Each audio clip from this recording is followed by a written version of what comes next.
ومن أحسن قولا ممن دعا إلى الله. بسم اللہ الرحمن الرحیم. السلام علیکم ورحمۃ اللہ وبرکاتہ. پیارے دوستوں اور عزیز بہنوں، میں ہوں یوسف ملک اور آپ دیکھ رہے ہیں دعوت جنت کا راستہ. دوستوں، آگے بڑھنے سے پہلے آپ سے گزارش ہے کہ ہماری ویڈیوز کو زیادہ سے زیادہ شیئر کریں، اور اگر ابھی تک آپ نے ہمارے چینل کو سبسکرائب نہیں کیا تو اس کو سبسکرائب ضرور کر لیں اور کمنٹس باکس میں اپنی رائے کا اظہار کریں.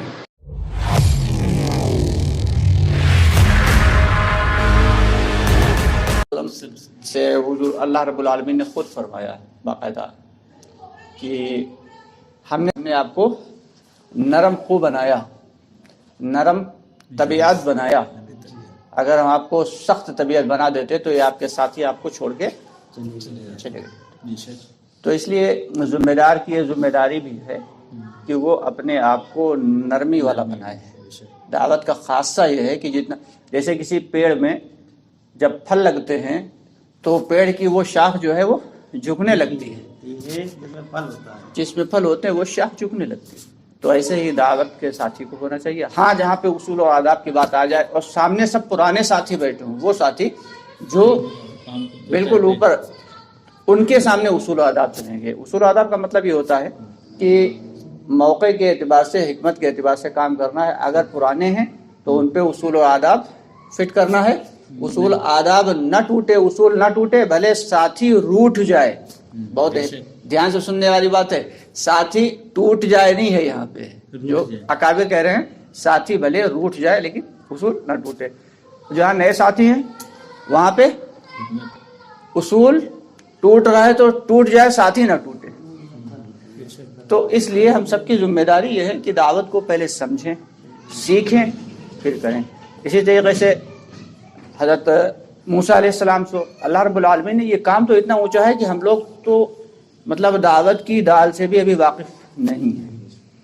حضرت مولانا الیاس رحمۃ اللہ علیہ فرمایا کرتے تھے کہ جتنا آخری وقت میں حضرت مولانا الیاس رحمۃ اللہ علیہ زیادہ تر سویا کرتے تھے، سوتے رہتے تھے زیادہ تر.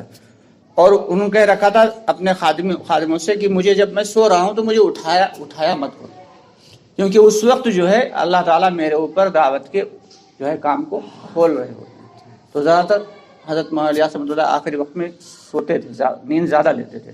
حالانکہ شروع کا یہ ماحول تھا کہ بے چینی کی حالت میں پوری رات جاگتے تھے، اور خود بھی جاگتے تھے، ان کی اہلیہ بھی، اما جان بھی جاگا کرتی تھیں.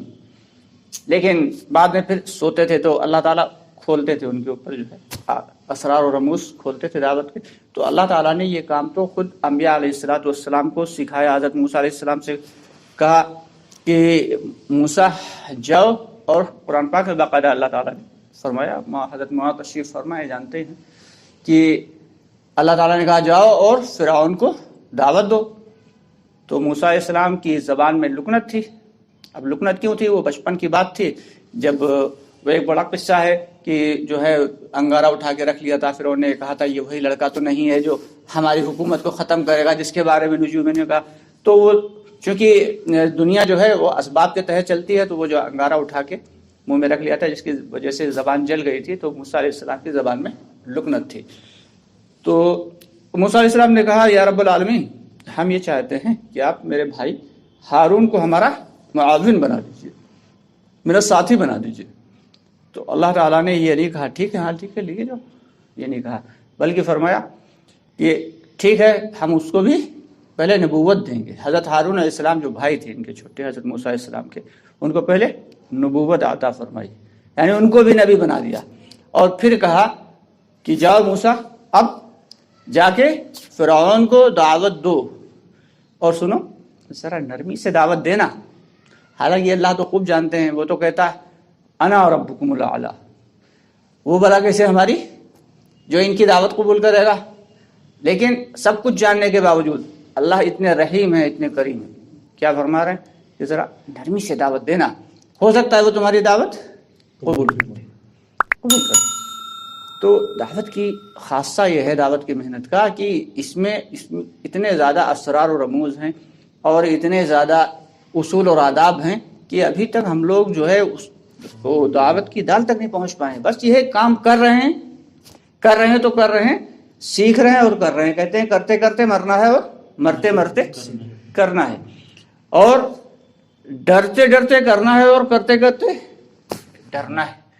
اس سے مراد یہ ہے کہ کام کو ڈر کی وجہ سے چھوڑنا دے، ہاں اتنا اونچا کام، نبیوں والا کام ہم کیسے کریں گے، اب چھوڑ کے بیٹھ گئے گھر پہ، بس اپنی یاد الہی میں مصروف ہو گئے، نماز روزہ بس مسجد میں اللہ اللہ۔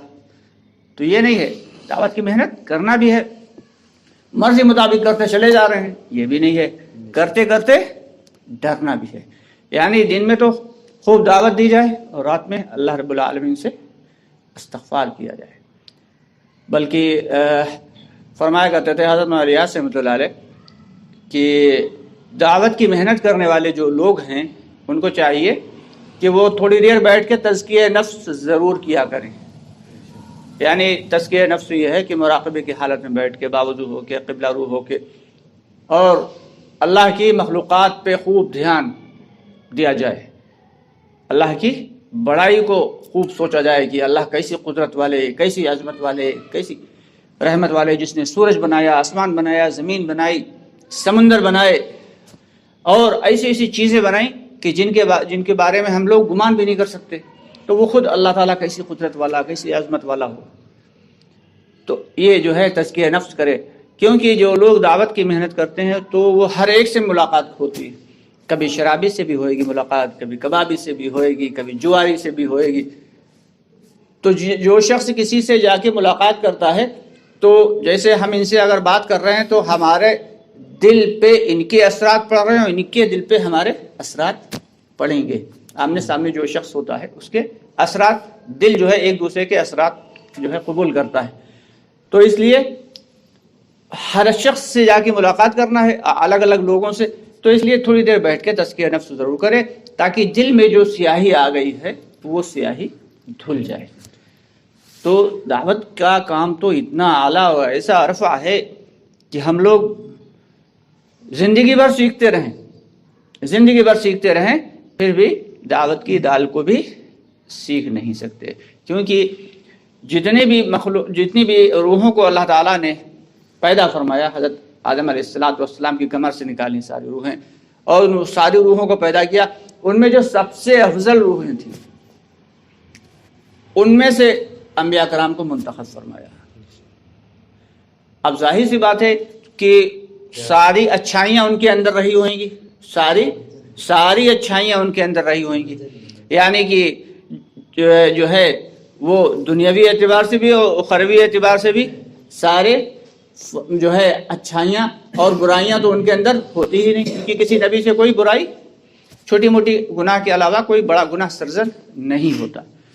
تو ایسے لوگوں سے جو کام لیا جا رہا ہے وہ ہم جیسے نااہل لوگوں سے کام لیا جائے تو ظاہر سی بات ہے کہ بنا سیکھے ہوئے اس کام کو تو ہم لوگ کر نہیں سکتے۔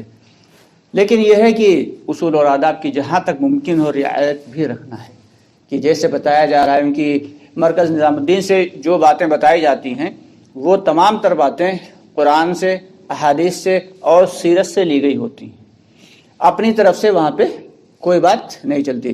جیسے کہ عام طور سے کہا جاتا ہے کہ جس وقت تعلیم ہو رہی ہو، جب یہ تب ہے جب اللہ کے راستے میں نکلے ہوئے ہیں، کہ جب تعلیم ہو رہی ہے 2.5 گھنٹے کی تو 2 ساتھی جائیں اور جا کے باہر ملاقات کریں۔ جو لوگ فارغ ہیں، جیسے کہ کسی ہوٹل پہ فالتو بیٹھے ہوئے گپ شپ لگا رہے ہیں، کسی پان کے تھڑے پہ بیٹھے ہوئے سگریٹ پھونک رہے ہیں، یا کھیل کے میدانوں میں جو لوگ فارغ کھڑے ہوئے ہیں یا کھیل رہے ہیں، ان کو، جو لوگ اپنے کام میں مصروف ہیں ان کو نہیں، جو لوگ فارغ ہیں ان کو لے کے مسجد تک آؤ۔ بھائی مسجد میں اللہ اور اس کے رسول کی تعلیم چل رہی ہے، بات چل رہی ہے، چلیے آپ بات سن لیجئے۔ یہ کہاں سے لیا گیا کہ حضرت ابو ہریرہ رضی اللہ تعالیٰ عنہ آتے ہیں اور بازار میں آ کے لوگوں سے کہتے ہیں کہ بھائی نبی کی میراث مسجدیں بٹ رہی ہے، جلدی سے لے لو جا کے۔ اب لوگ دوڑتے ہوئے مسجد نبوی پہنچتے ہیں، دیکھتے ہیں وہاں پہ کچھ نہیں ہو رہا، کچھ لوگ بیٹھے جو ہے وہ حلقہ بنائے ہوئے ایمان کا مذاکرہ کر رہے ہیں، کچھ لوگ تعلیم کر رہے ہیں، کچھ لوگ جو ہے سیکھنا سکھانا کر رہے ہیں۔ واپس چلے آتے ہیں تو حضرت ابو ہریرہ وہیں کھڑے رہتے ہیں اتنی دیر، آتے ہیں کہتے ہیں کہاں وہاں میراث بٹ رہی ہے، ہم لوگ تو میراث لینے گئے تھے، وہاں تو کچھ نہیں بٹ رہا تھا۔ کہا نبی اپنی میراث میں مال و دولت چھوڑ کے نہیں جاتے، بلکہ وہ تو میراث میں کیا چھوڑ کے جاتے ہیں؟ تعلیم چھوڑ کے جاتے ہیں، دین کی باتیں چھوڑ کے جاتے ہیں۔ تو یہ تمام تر باتیں جو ہم سب کے جو ذمہ دار ہیں اکابرین حضرات ہیں وہاں پہ باقاعدہ ایک پورا نظام الدین میں پورا ایک شورا قائم ہے، بہت سارے لوگ ہیں، سب ایک سے ایک چوٹی کے علماء کرام موجود ہیں، وہ سب مل کے جو ہے بات کو جب فکس کرتے ہیں کہ ہاں اس اعتبار سے یہ کام کیا جائے تو اس اعتبار سے وہ کام کیا جاتا ہے۔